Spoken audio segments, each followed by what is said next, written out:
Ukraine just launched a new wave of drone strikes deep inside Russia, targeting key infrastructure and even oil facilities. This isn't just another attack. It shows how far Ukraine's drone tech has come in the Russo-Ukrainian War. Instead of relying solely on traditional weapons, Ukraine is using cheaper and more advanced drones to strike high-value targets miles behind enemy lines. And here's why this matters. These attacks could disrupt the Russian economy, not just the battlefield. Now, the big question is, how will Russia respond? And what will happen next?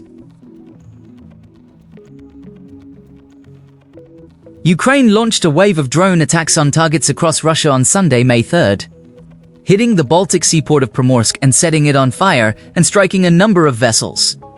As it steps up attacks on energy infrastructure and other targets, Ukraine's President Volodymyr Zelensky said the strikes had caused significant damage to the oil terminal port. They also hit an oil tanker, a small Russian Kurakut-class missile ship and a patrol boat in the Baltic Sea, he said on Telegram.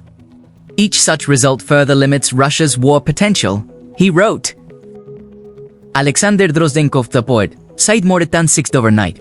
He said the fire at Primorsk, a major oil exporting outlet, was quickly extinguished and there had been no oil spill following the attack. Among numerous reports of other attacks elsewhere in Russia, the governor of the Belgorod region bordering Ukraine, Vyacheslav Gladkov, said a drone had hit a car, killing a 21-year-old man and his father on the spot.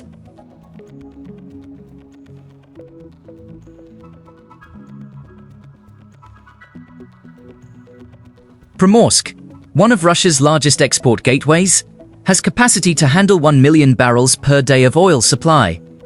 It has been hit multiple times in recent months as US-brokered talks to end the Ukraine war have stalled. Zelensky earlier on Sunday said, Ukrainian forces also struck to shatter fleet tankers in waters at the entrance to the Russian Black Sea port of Novorossiysk. These tankers had been actively used to transport oil, not anymore, Zelensky said on Telegram.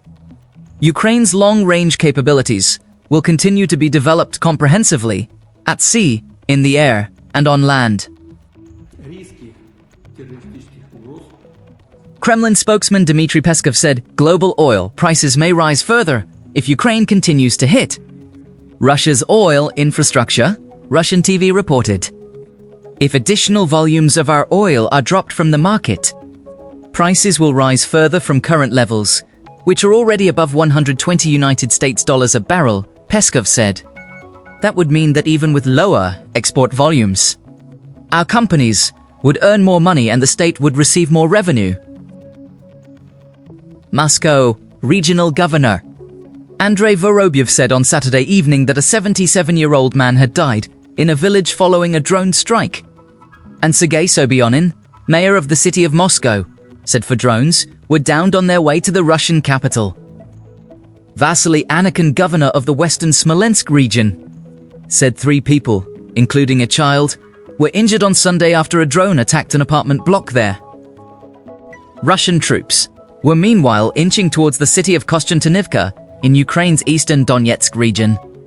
Ukraine's top army officials said on Saturday.